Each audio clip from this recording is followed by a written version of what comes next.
A policeman in Washington, D.C. was working one of his patrol areas, and he came up to a car in a park, and the car was running, and he saw a figure slumped over the steering wheel. He got there looking in with a flashlight, and he saw a 14-year-old boy with a bullet through the back of his head. And he said, oh no, he has a son himself. That could have been his son. And he says, something ought to be done. We're losing too many young people. And so this man went home. He had like several $1,000s worth of exercise equipment in his basement. He rented a place. He started bringing the kids in to get them involved in taking care of their bodies and physical exercise and athletic activity. He now has expanded that to getting them involved in entrepreneurial ventures, saying that this is a free enterprise system, and the more enterprising you are, the freer you are. And now these kids have started their own business. They have a little shopping center that they run, they operate, they are managing.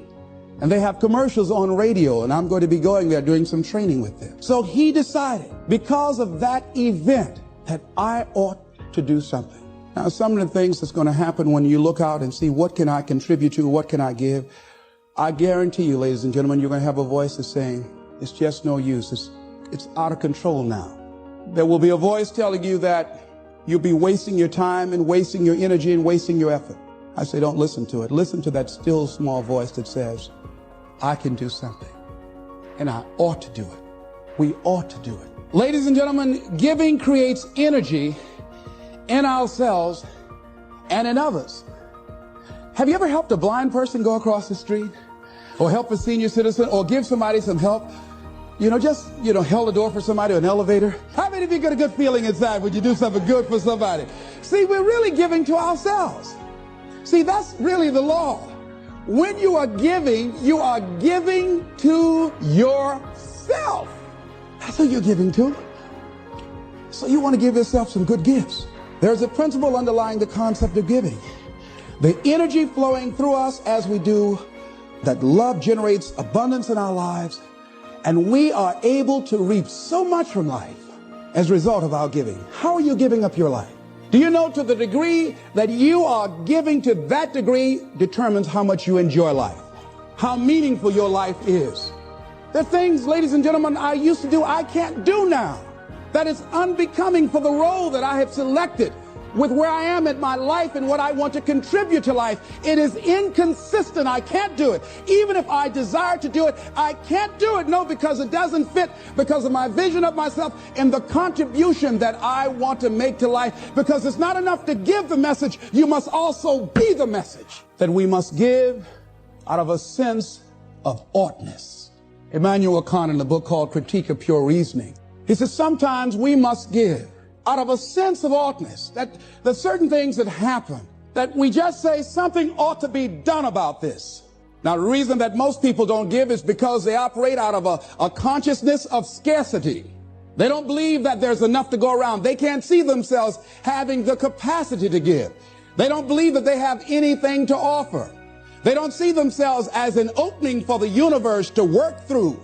So if you begin to look at this new era that we're in, begin to see yourself as an opening for the universe to move through, to work through, to make a difference in life. See yourself being used by life to improve the quality of life, to expand and to grow.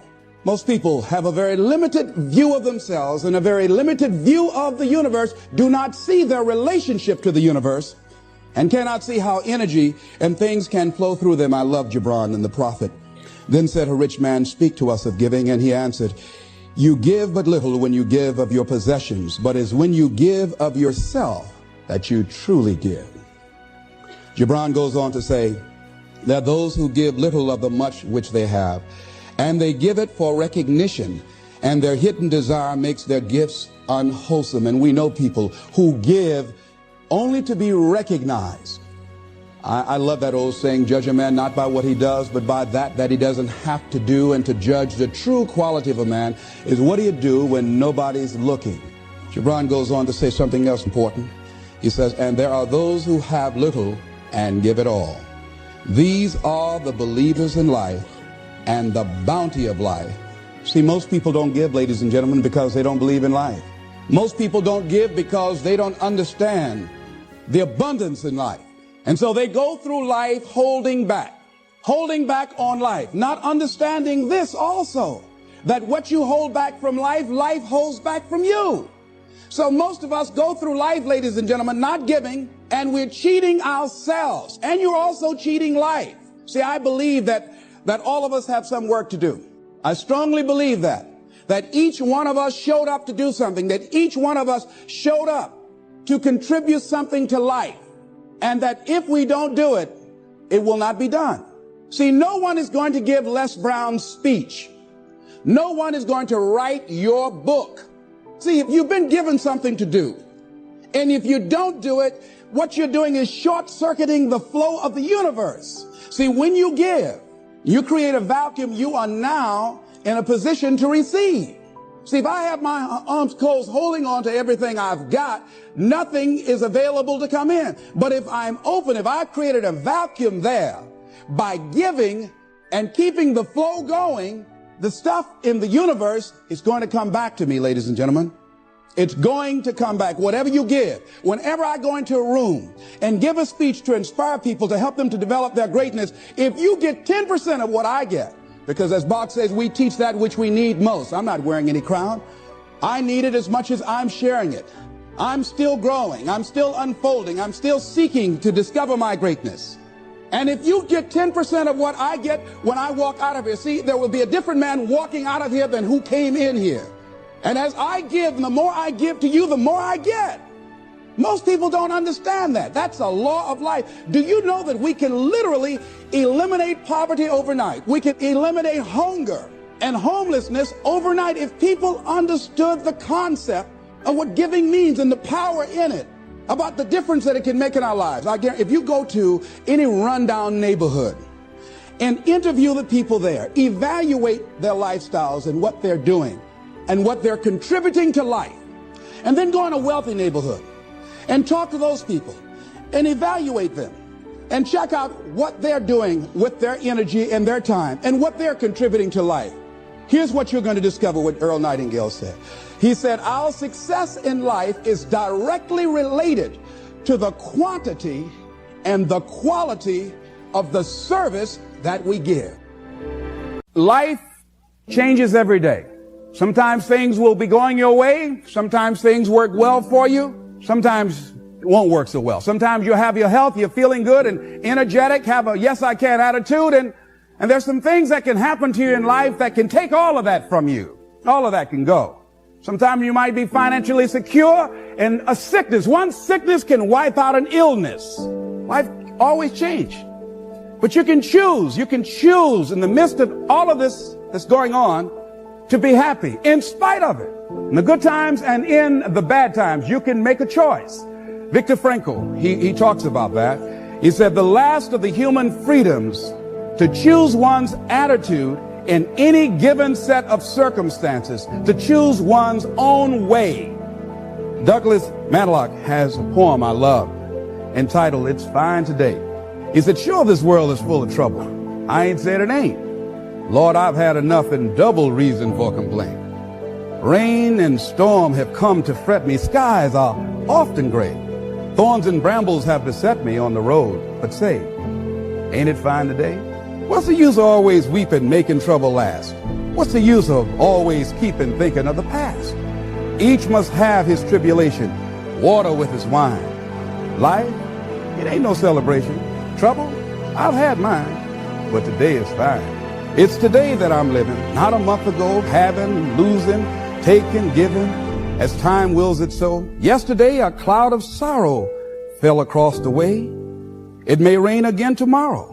It may rain, but say, ain't it fine today? If a cloud of sorrow comes over here, ain't it fine today? Living in the moment, getting everything we can out of where we are in the moment where we are right now. Living in the present. The other thing is willingness to let people and things go.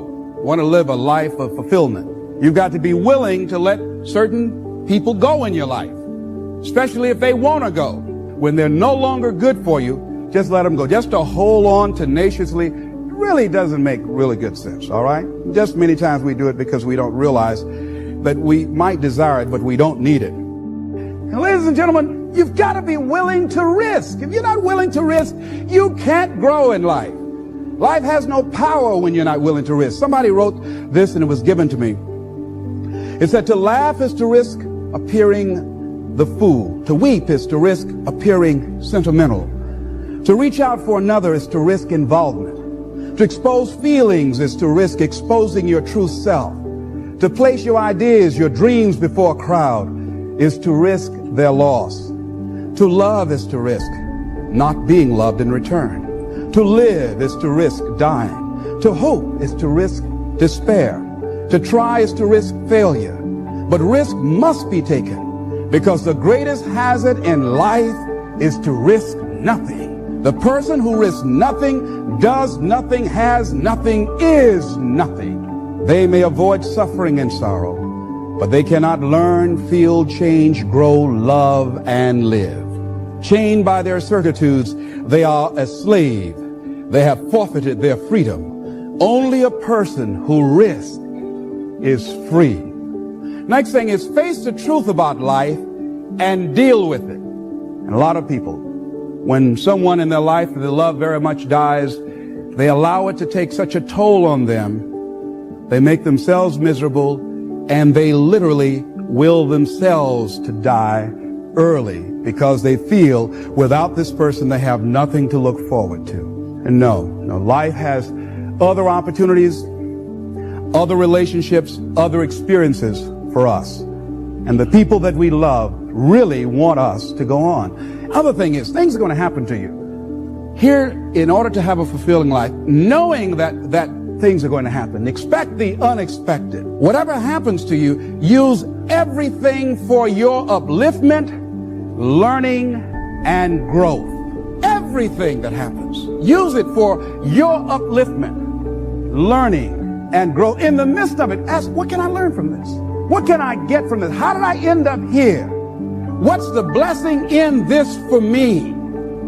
Ask yourself that, whatever it is. And don't let it go until you get your blessing out of it, because there's a blessing there. There's a lesson there. There's something for you in everything that happens to you for you to learn from that experience. Look at it, examine it, analyze it, dissect it, take it apart until it reveals itself to you. And then get what you need from that and move on. The next thing is live each day with integrity. Don't try and get over in life. Don't try and cheat. See, a lot of people like to try and cheat. I was with a friend of mine and we went into a service station to get some gas. They gave me back too much change. I discovered it down the road and I was turning around going back. Guy said, "You're a fool." Hey man, what when they don't give people enough change? You think they flag the people down? I said, I'm not responsible for them. I'm responsible for me. I went back and I told the guy, "Excuse me, sir, you gave me a $20 bill too much." I gave it to the guy just took it and walked away, didn't say thank you. The guy in the car laughed, said, "I told you, you fool. I'd have kept that." I said, I'm not responsible for his attitude. I don't care, knowing that he would not say thank you, I would still give it back to him. Because my image of myself says, hey, you don't take something that doesn't belong to you. That's the way my mother raised me. Don't try and cheat. Say, well, this little bit won't count. Everything counts. I like what Whitaker says, what you think about me is none of my spiritual business. So when you're keeping integrity with yourself, that's going to bring you under a lot of pressure. See, most people stop short of their dreams and park and get off the highway of life because of the rejections of life. You will always be rejected. It's no big deal. Jack Canfield said rejection is a myth. It's not like when somebody says no and then they slap you. No, it's just, to me, make no your vitamin. Get excited about the no. Why? Because every time someone says no, that brings you another step to a yes. You're getting closer.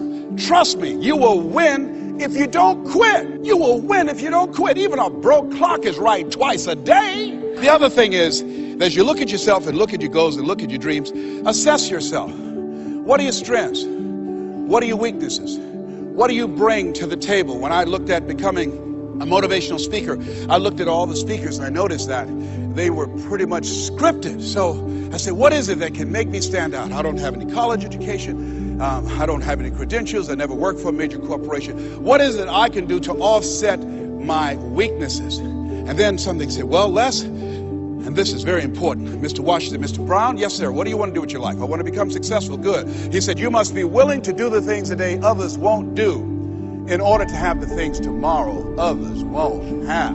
That's why you said you have something special. See, very few people go to seminars and workshops. They'll go to a concert, but showing up to get something that can expand their minds and help them to begin to see their lives differently, to give them a larger vision of themselves, they'll be too busy. Or they say, well, how much does it cost? Well, information costs, but it pays for itself. Here's the other thing is, ladies and gentlemen, let's say it's me. Yeah, see, it's possible you can live your dream. It's necessary that you have the mindset that I'm going to do this. But you've got to take ownership. You've got to decide, hey, I'm going to do this. You've got to take responsibility for your life. George Bernard Shaw said the people that make it in this life, they look around for the circumstances that they want, and if they can't find them, they create them. You've got to decide, it's me. You've got to say, and say this with conviction, I expect to win. See, if you know what your life work is, I encourage you to start working on it. If you can't do it all at one time, do just a little bit of it. And if you don't know what it is that you showed up to do, if you don't know why you're here, I encourage you to find out what your purpose is here. What is the meaning of your life? What will be different? Have you ever asked yourself that question? I've done that. I remember coming from a friend of mine's funeral and I was reflecting on how much time I had left. And I went for a walk in a park thinking about this guy whose life was so promising.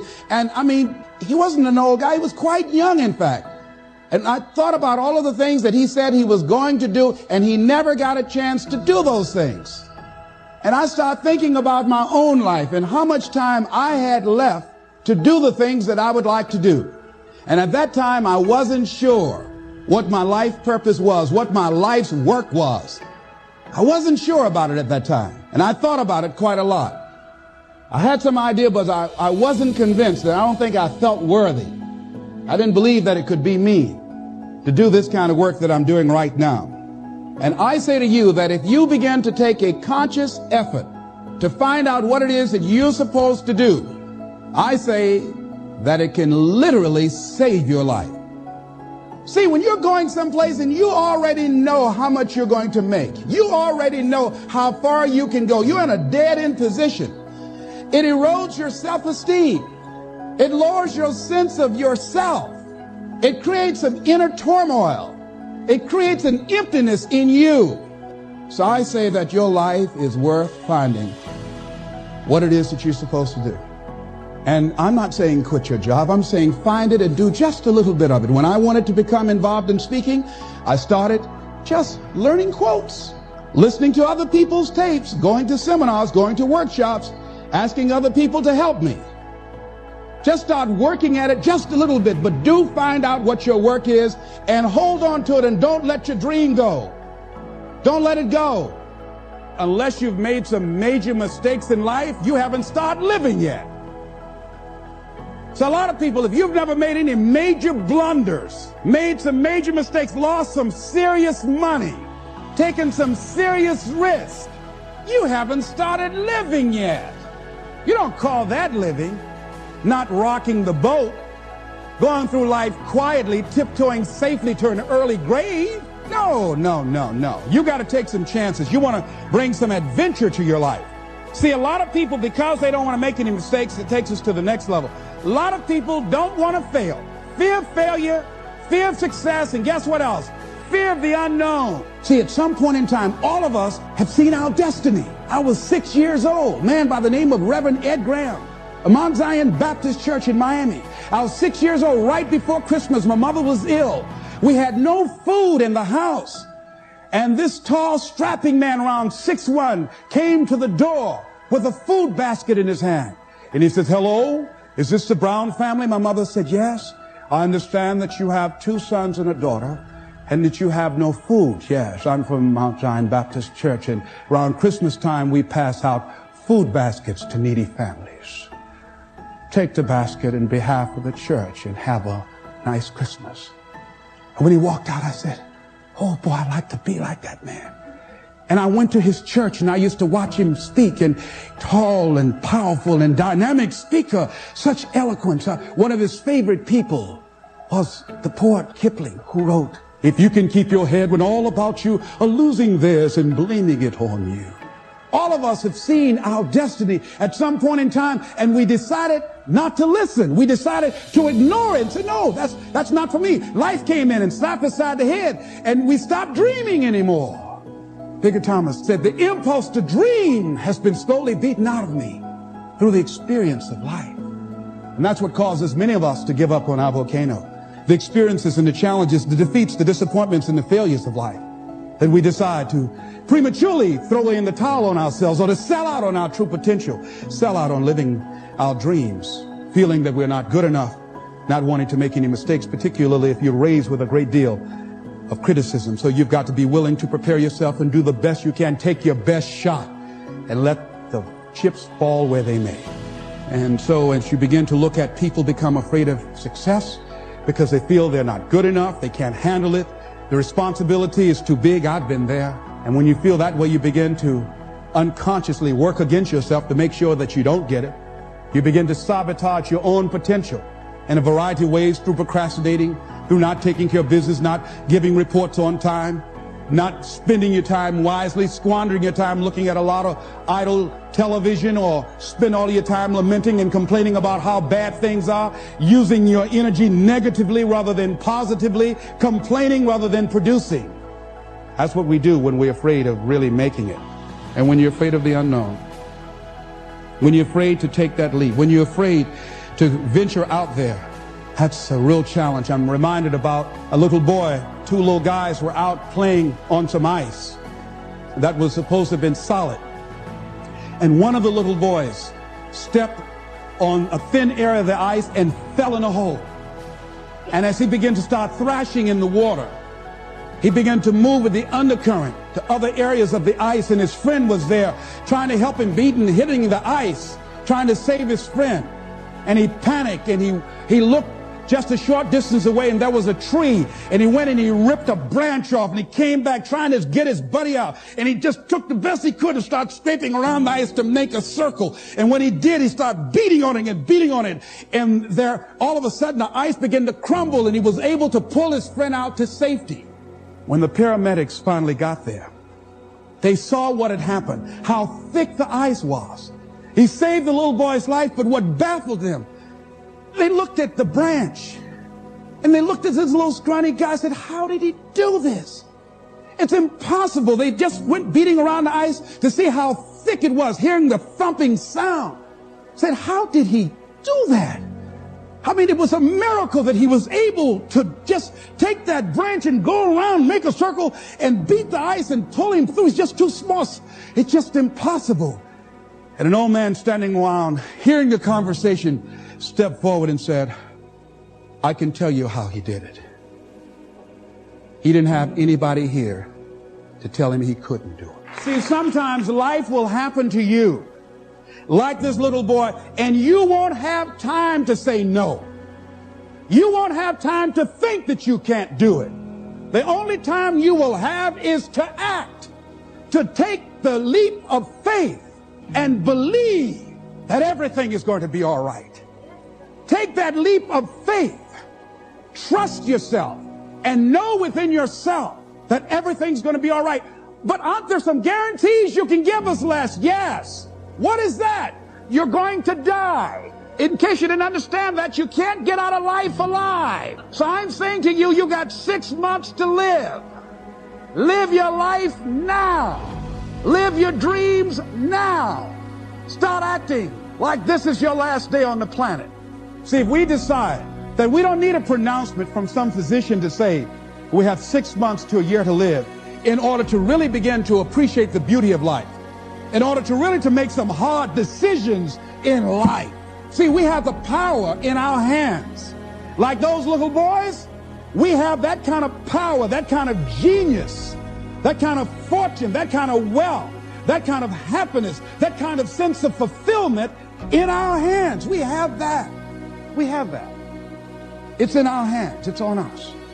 And nobody can make that decision for us. We can give it away. We can give it to the company store for $400 or $500 a week, or we can exchange it for how people think about us, how they feel about us, and go through life and resign ourselves to be miserable as we go to our graves, looking good for everybody else, except to ourselves. Or we can decide, hey, wait, this is the only life that I have, and that is my volcano. And I'm going to take the leap of faith. I'm going to jump in it, and I'm going to handle it, because I know the universe will never give me anything I don't have the capacity to handle. See, I say to you that you've got the power within you to handle any kind of volcano in your life, regardless of how it shows up, regardless of any kind of challenge that you might have in your life. I say to you, you got that in you right now. Where will it come from? Don't worry. If you trust yourself, it will come to you at the right time in which you need it. See, most people are not accumulating wealth. Most people are living in poverty. Most people are living far below their potential, not because they don't have the capacity.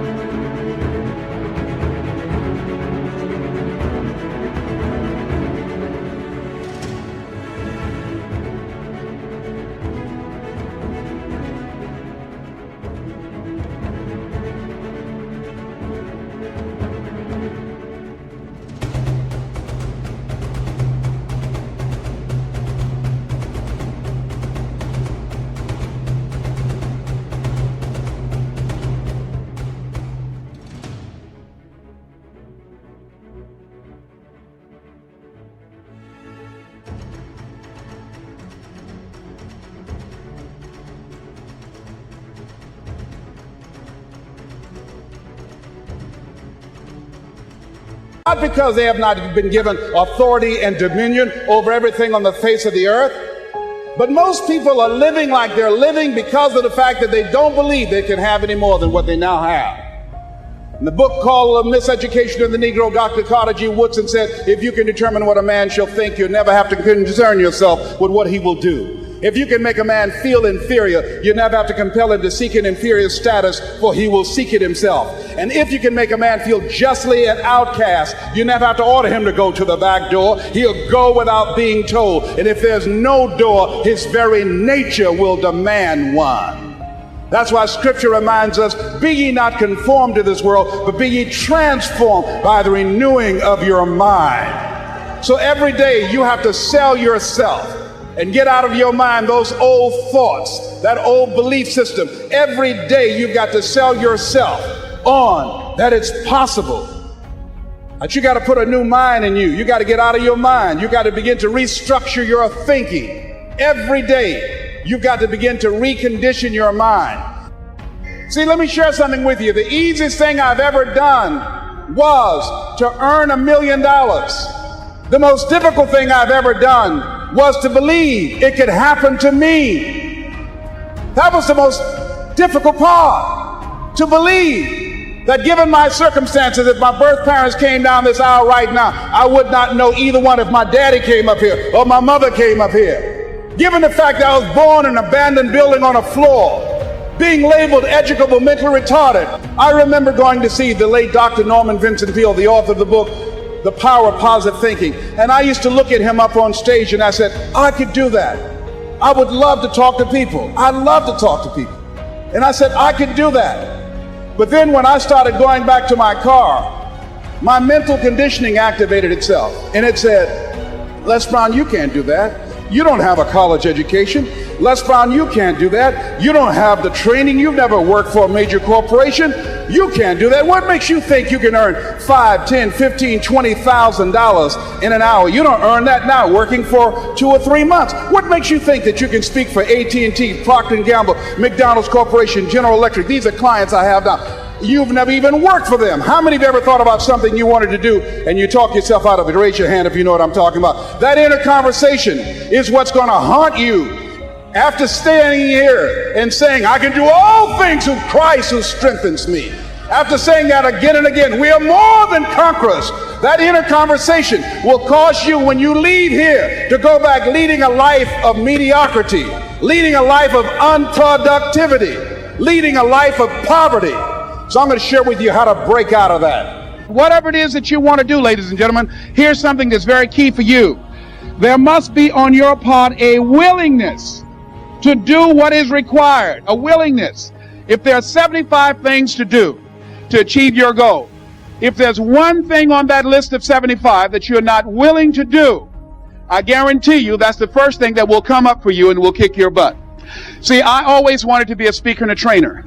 I wanted to make an indelible impact in the training industry, but I didn't want to be a businessman. I'm a first-generation entrepreneur in my family. Because I was told I was dumb and stupid most of my life, I unconsciously developed a tremendous phobia about paper. If you say, Les, write me a speech, I automatically become nervous. I can't write you a speech, but I can give you a speech. But I can't write you one. I can't tell you the principles of speaking and what it takes, but I can demonstrate it for you. I can show you how to speak, but I can't give you a written explanation for it. I'm not smart like my sister who graduated from the University of Miami. But I have people on my staff with her education that work for me. But I can't write stuff that they write because that's not my area of strength. But so I had a fear. I felt I could not operate a business. And so I wanted to hire a consultant to take care of the details. I had given this consultant power of attorney to sign checks and handle my business. I called my consultant and said, listen, I've thought about this. It's time for me to grow. I've got to be willing to handle my own business. I want to meet with you. I need to develop a working knowledge of this. I've got to stop running from this. I've got to learn, admit my ignorance, and decide it doesn't have to be like this for me. To make a long story short, my consultant canceled 14 meetings with me. And when I finally got my books back and have not seen my consultant to this day, I knew why. That thousands of funds have been embezzled from my account. Now, whatever happened in our lives, we allow it, we permit it, and we promote it.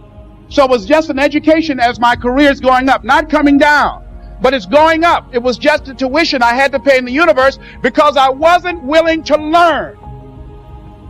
I wasn't willing to do that. Now, here's something else that's fascinating. I said, okay, see, if you're not willing to grow in life, life will kick your butt until you surrender. So I said, okay, I'm willing to learn.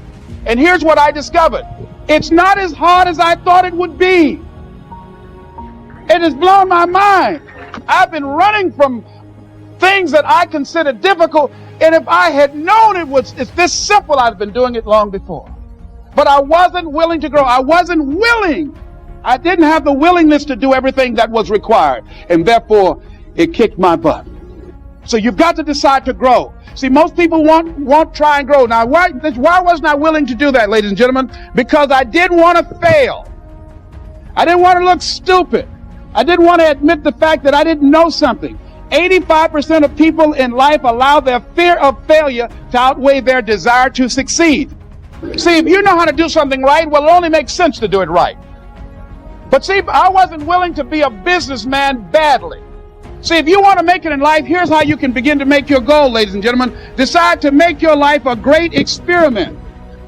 See, most people want to experiment, ladies and gentlemen. Most people want to be perfect when they come out the gate. Most people want to do things right all the time. You're not going to do everything right. You're going to make a lot of mistakes. You're going to have a lot of failures. You're going to have a lot of struggles. You're going to feel dumb and ask questions and don't know what to do or where to go. And that's part of growing. That's part of the experimentation process. See, life is about living. Life is about growing. Life is about challenging yourself. Life is about stretching. So think about that. Decide to make your life an experiment. Decide to take some chances and come out here in the universe and find out what you're made of. Another challenging area in terms of nurturing and developing that hunger in yourself is learning the art of becoming single-minded, learning how to concentrate, learning how to focus in. And you'll be surprised at the things that you're able to do.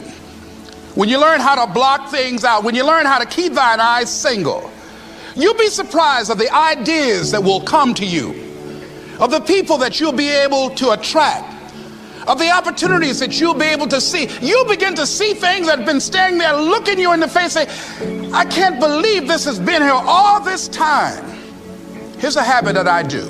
Maybe it might be of some value to you. I get up in the morning and I start writing what great ideas that I can think of today that can improve me and that will enable me to reach my goal. And I just let my mind flow. Sometimes I write 15, 20 ideas. Some days it's more difficult than others. It was Whitney Young. He said, it's better to be prepared for an opportunity and not have one than to have an opportunity and not be prepared. One idea can turn your life around. Deciding that you're going to focus to develop your skills. The guy was the new owner of a baseball team that was in the basement of the league when he took it over. He went to the pitcher and he said, what is your best throw? And he said, well, I got a good curveball and I've got a good fastball. And he went on talking about his different throws. He said, but tell me this, what is your best throw? He thought for a moment. He said, I've got a good fastball. He said, that's all I want you to work on. Nothing else. Just develop your fastball. The next year, they went to the World Series. Most people don't know where their fastball is. Most people go through life never discovering what their talents are. Most people never develop their talents.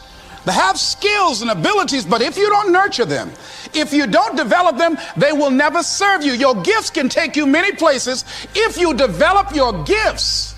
Most of us don't like to do those things that come easy to us. I've always loved to talk to people. I decided, taking this advice, to develop my skills as a speaker. And my gift has developed and it's taken me many places. You have something that you brought to the universe, and that if you decide that my life deserves my developing this, what I do well, and becoming the best at it, and mastering myself, and seeing what I have within me, if you decide to drop your buckets where you are and develop your gifts, I grant you, you'll never ever be without. I grant you that your gifts will take you places that will literally amaze you. I grant you that if you begin to work to develop your gifts, you'll develop a strong sense of happiness. You'll get a larger vision of yourself, because part of beginning to get a larger vision of yourself, all of us need some area of our lives where we can have a feeling of competence. That people know when they think about this area, that's something you do. That you eat and sleep that. And that you do that. You do that. So you've got to work on it.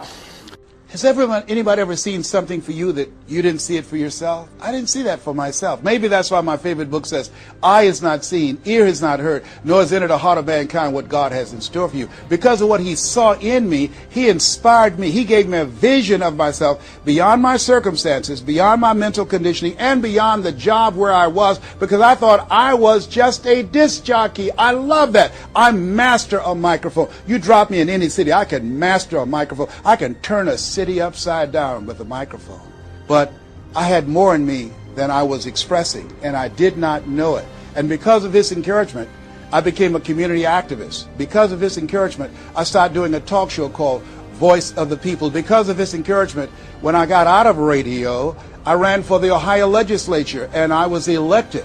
And because of his encouragement, I passed 14 bills my first term. Because of his encouragement, I was elected 3 times and became the chairman of the Human Resource Committee. Because of his encouragement, I became a public speaker. Because of his encouragement, I became an author. Because of his encouragement, I did a show for King World called The Les Brown Show, and they paid me $5 million, $2 million not to speak. Because of his encouragement, I produced specials for PBS, public television. They said, you couldn't do that. You don't have a college education. It's educational television. Because of his encouragement, I did so many things I had absolutely no idea that I could do. I encourage you to live full and to die empty.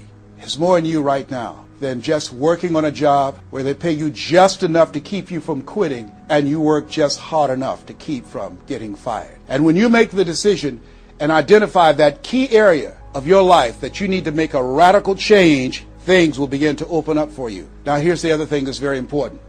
Once you identify your goal, I want you to get, if possible, a visual picture of your goal. My major goal was to buy my mother a home. I got the picture of the home with a 12-foot swimming pool and a basketball court on a golf course. I bought that home for my mother. It cost just over $400,000. It's 10,000 square feet. I had a picture long before I had the money and the down payment to get it. My goal was to be known nationally and internationally as a speaker. I had that goal. I had a card that I had on one side, asking it shall be given, seeking ye shall find, knocking it shall be opened. On the other side I had, I'm the world's #1 orator.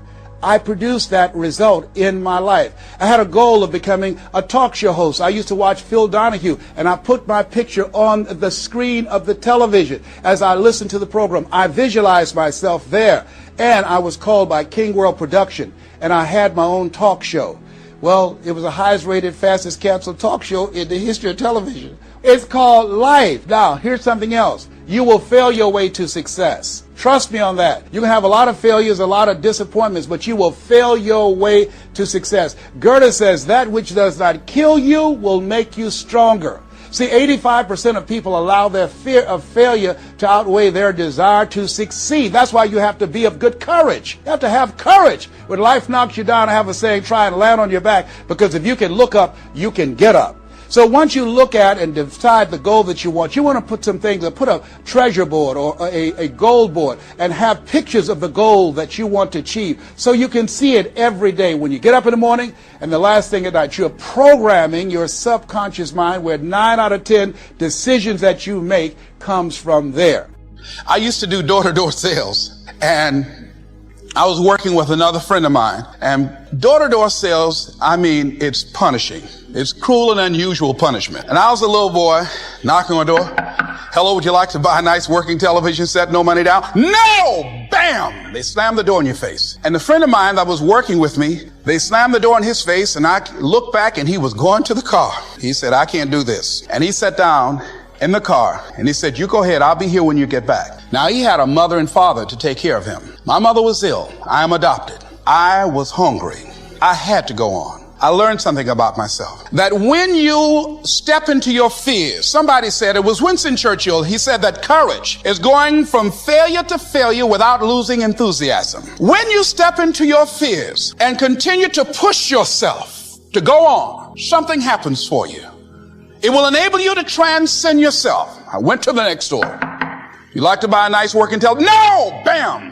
Went to the next one. No! Bam! After a while, I no longer took it personal. And I began to play a game. I said, well, I know there's a yes out here somewhere, and I'm going to keep on till I find it. And I'm not going home until I do. And I continue to knock on doors. And then somebody eventually would say yes. And I said, are you sure? And I would go in there and I would get the sale. When you have something you want to do, if you don't develop the courage to do that which has been given you to do, and you spend a lot of time going around trying to convince other people or trying to get their approval, what will happen is that you will lose your nerve, and other people will convince you that what you're doing doesn't have any value, and you'll give up on your dream.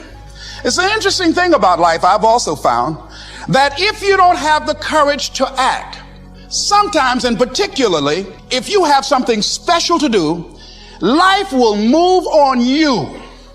Abraham Maslow said that life is about growth. And he said, you can either go back to your comfort zone, and there you won't find any growth, or you must be willing to go forward and face your fears again and again and again. Because you're never going to have a fear-free existence. I mean, some fear is acceptable and legitimate. There are some things that you really should be afraid of. Now, you shouldn't allow it to immobilize you. You acknowledge it, you take it into account, and you carry yourself accordingly.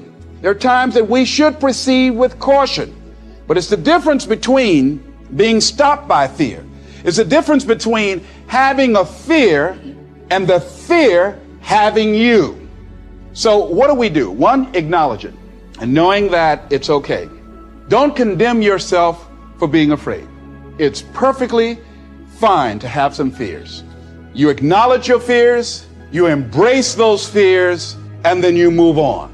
You act on whatever it is that you fear. Because once you embrace it, see, what you resist will persist. What you resist will persist. So one of the most important things is to begin to embrace your fear. So what we've got to begin to do, how do we handle that? What's the process? Because it's all up in here. One, I think, is imagine the worst case scenario. Then I had another technique I used. Visualize yourself being more than able and capable of handling it.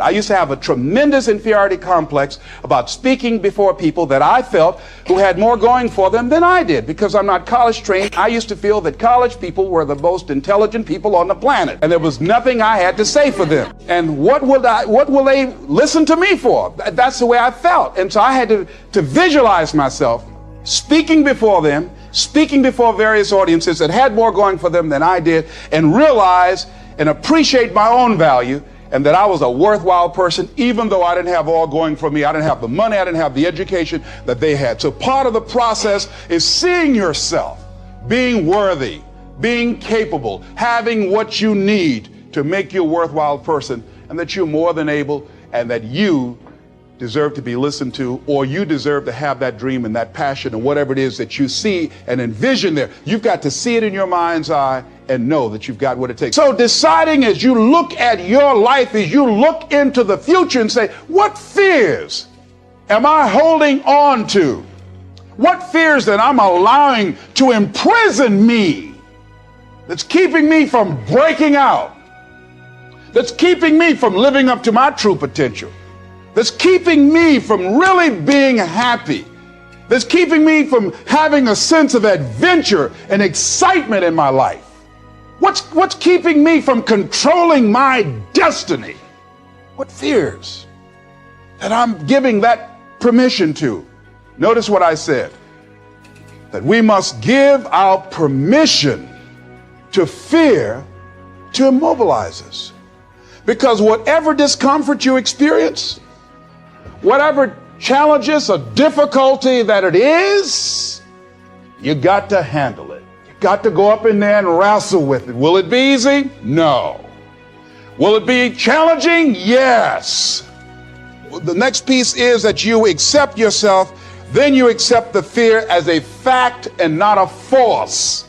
See, when you accept yourself and you accept fear as a fact, that means that it's something that happens. It's something that you're going to experience, but it is not a force to hold you back. It doesn't have any special power other than that you give it. So you accept the fact that you are afraid, and then you move on anyhow. You move on past it, and you do whatever you've got to do. See, when you are not filling your life with the things that you are capable of doing, see, we all have some stuff that we've been given. And I don't think that it's optional for us to sit on what we have. See, if you're sitting on what you have, what you've been given, and I think everybody's been given something to bring to the planet, that only you can do that, only you can perform that, only you can initiate that activity. And if you don't do that, if you're not filling in your life with your life work or your mission, then there are gaps in your life. And what we do when we're not living out our true identity, we begin to fill the gaps. We fill the holes with garbage, alcohol, drugs, worry, self-destructive behavior. So when you begin to look at your life and you know that you're not doing what you can do because you have allowed yourself to be held captive by your fears. Here's what I discovered that happens to you in life, that you will go through things, and while you're going through them, you can't understand why it's happening to you. But after you go through it and you get back and you look at it and you say, oh, now I understand why I needed that lesson.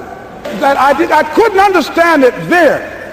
But after I got through it, then I saw that was preparing me for bigger and better things. That as you go through the challenges of life and you look at it and embrace whatever comes to you, don't run from it. Step toward it. Don't try and duck it like most people do. See, most people want it easy. When you handle those hard things close at hand, making those hard decisions right now that you don't want to make, learning those things that you don't like to do, but you know that in order for you to get where you want to go, this is one of the hoops that you have to flip through. And I'm saying to you, whatever you got to do it, because if you don't, life is going to whoop you until you surrender and say, okay, all right, I cooperate, okay, I learned, okay. It had to wear me out a long time. So if it's hard, then do it hard. Now, How do you hang in there during the hard, difficult times? Les, you must have faith. You've got to believe in yourself. You've got to believe in your abilities. You've got to believe in your service, your company, your ideas, unquestionably. You've got to have faith, and that faith gives you patience. That it's not going to happen as quickly as you want it to happen. A lot of things are going to happen that will catch you off guard. And so therefore you've got to deal with and handle it as it comes. And not only that, but that faith and patience drives you into action. You've got to keep moving and keep plugging away. And some people, ladies and gentlemen, they stop because they don't see instant results. It doesn't happen quickly. They stop. Oh, no. You've got to keep on watering your dream. When you're working at your dream, somebody said the harder the battle, the sweeter the victory.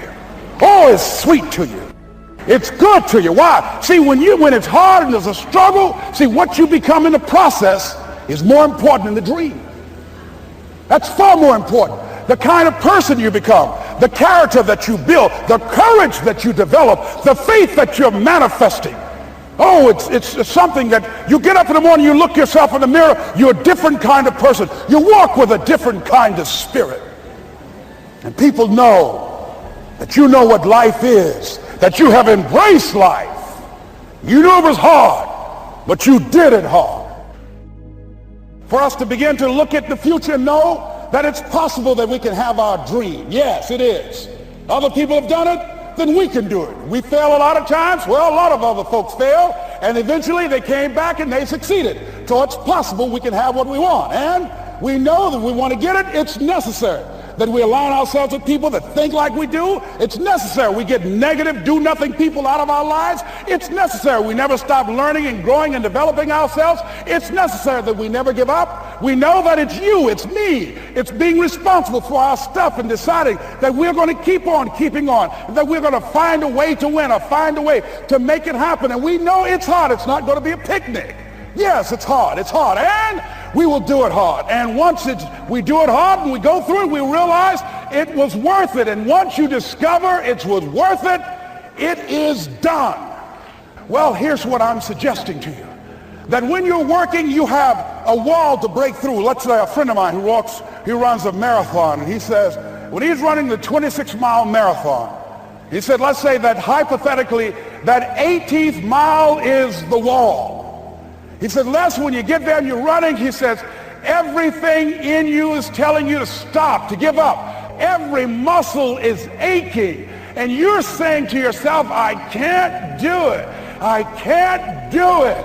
And you just keep on and you keep on and you keep on. It seems like you're moving at slow motion. And then eventually when you break through that 18-mile wall, then you know it's like done and you're on automatic and you glide on in and you know it's there. You know you're going to get to the finish line.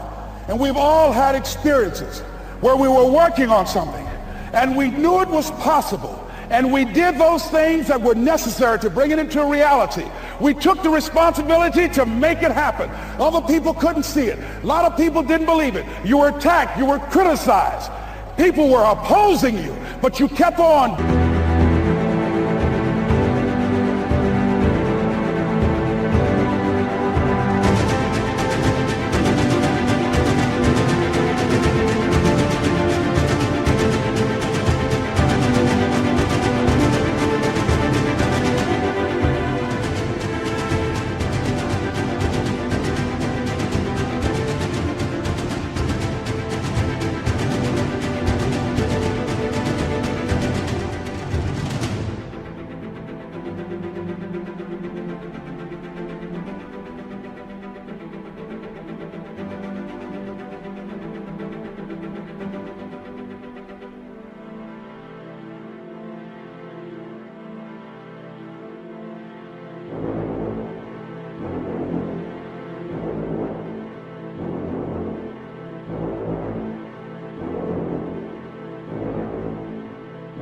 Doing it. It was hard, it was rough, it was difficult, but to you it was worth it. And eventually you got to a level you know, can nothing stop me now. I'm on the move. Finally, I'm thinking about a friend of mine who is no longer operating on this dimension. His name was Jack Boland. He had this vision of a church that would serve various types of needs for people. There's supportive needs and helping them in recovery from drugs and alcohol and whatever addictions that they might be involved in. And he was known for bringing in different kinds of speakers. And over a year ago, he was diagnosed as having cancer, and he announced to his congregation that he's going to be taking chemotherapy and that it was a possibility that the cancer would go in remission, and he was optimistic about that. And sure enough, it did for a year. And one of the things Jack always talked about is that he wanted to have his funeral while he lived. And so he invited a few friends, Wayne Dyer and myself and a few other speakers. He didn't tell us why we were there, but once we gathered there, the church, they told us in the room that Jack is going to announce to the congregation, he's bringing his doctor up. The doctor is going to say that we felt we could keep it in remission. It's out of remission, and he doesn't have much time left. And whatever words you want to say to Jack that you would say if he had made his transition, speak those words now. Well, we were shocked and we were somewhat stunned until Jack got there. They brought him in a wheelchair, and boy, was he courageous, and he had a strong smile, and they helped him up the steps, and he sat behind the podium, and each of us got up and we said a few things about Jack and the impact that he made on our lives. And he said, the doctor, after announcing that Jack didn't have long, he says, "Doctor," he said, "I accept what you say, but it's possible that does not have to be the case. But if it is, I will enjoy life to the very last breath I take, even the chemotherapy. I will enjoy that." And Jack did, ladies and gentlemen. And when they said that all of his vital organs were failing, they called his family and his close church staff to the hospital and said, "He's dying." And so they came and they all gathered in the room. And Jack at that time was unconscious. And he gained consciousness. And he looked at them and he said, with what strength he had, he said, "I want to thank you all for being here. You've been a great staff to me." He looked at his sons, his daughter. He said, "You've been a great family." He said, "Don't feel sorry for me." He said, I'm ready to go. I'm looking forward to the next adventure." And he sat there for a little while, laid there, and he closed his eyes, and he lost consciousness. About an hour and a half later, he opened his eyes, and he looked at them. He said, "This is embarrassing. I'm not dead yet." They were laughing through their tears. He said, "Hey, I hate giving up this kind of control." So they predicted that Jack would die at the end of February. And then on the 2nd, they said, he won't see the light of day. He will be dead by morning. Ladies and gentlemen, Jack died on March 4th. And we believe that even in his dying, Jack sent his congregation a message that I want to give to you with his permission. March 4th is the day he died, and we believe Jack was saying, "March 4th." I remember once when I lost my job, when I was fired out of broadcasting, September 18th, I'll never forget, 1978. I was behind in my house notes, and my house was up for foreclosure. I did everything I could. I had borrowed as much money as I could borrow. I had talked to family members and friends.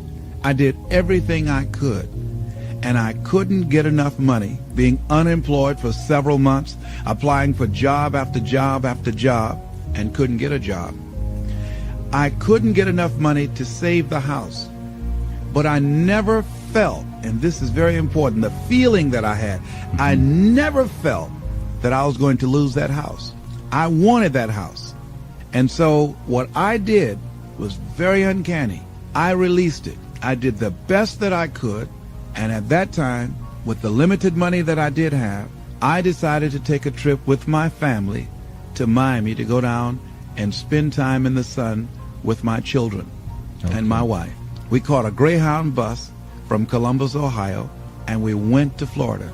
By the time I arrived on the day that the bank was to foreclose at 12 noon on the house, I got a call from one of my former assistants who went by the house and called me and said, Les, it's an emergency. Call Columbus right away. I did, and Carolyn Sloan said, Les, you won't believe this. You have a check from the Internal Revenue Service on your income tax.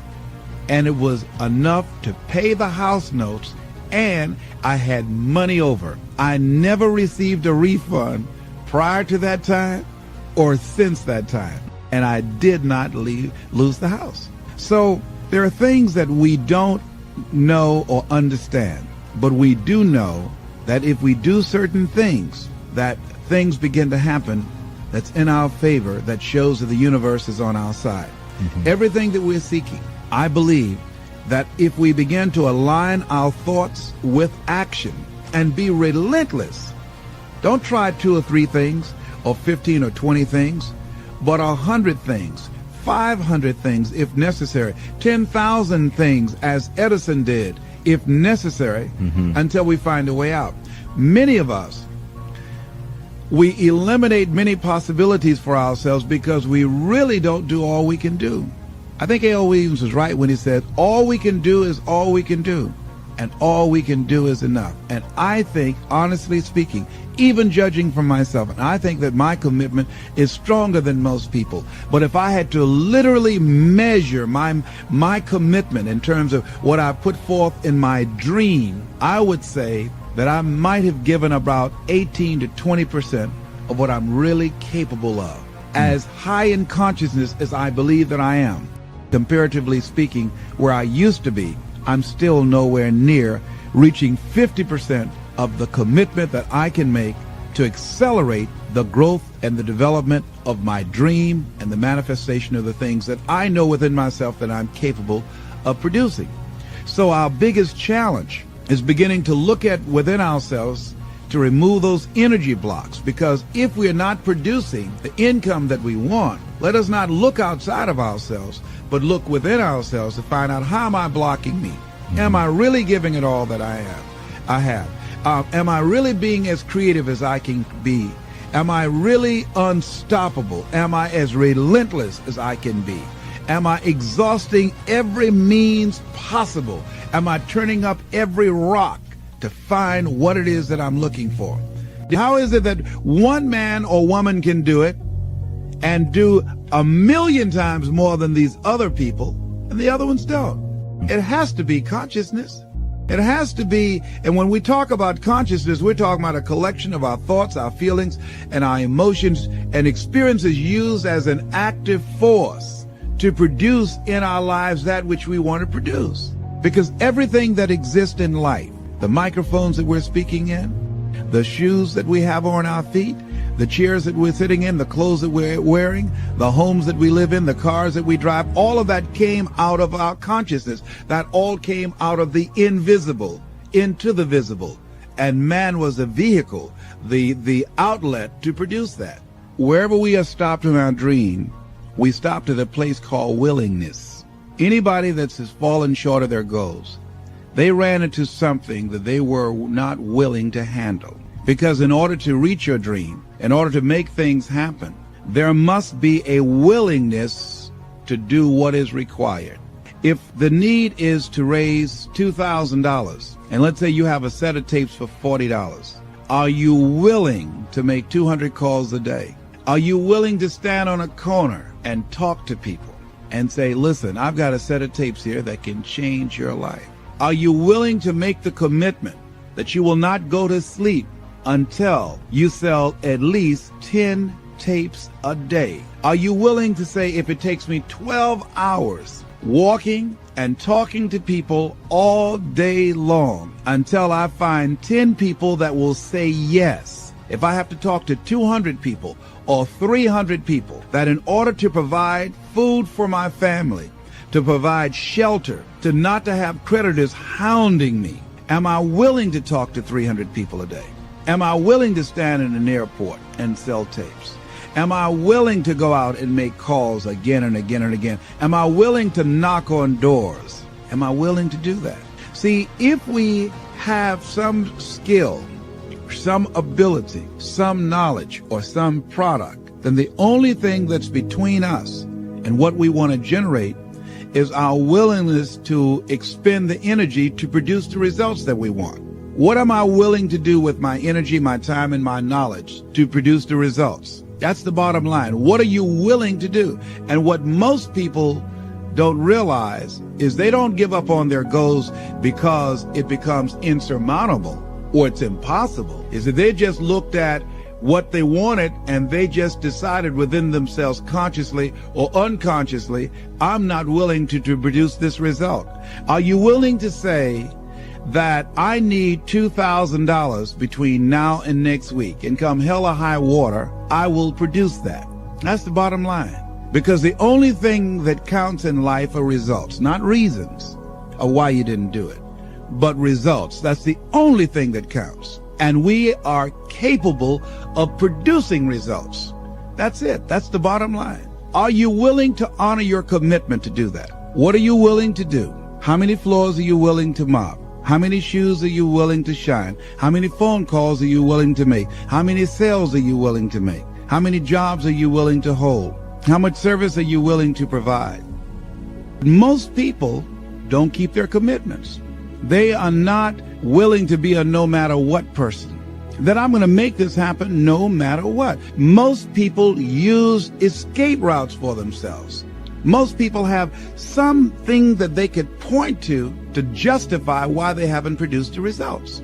Some reason. Well, people weren't buying, or the economy is soft. Somebody somewhere is buying. Somebody somewhere is spending some money. So as we begin to look at where we are, every time when I was working on developing my dream, and I knew that I had to do something, that I had to do it, I was always able to pull it out. Because I started thinking, if a Walt Disney can do it, if a John D. Rockefeller can do it, then I can do it.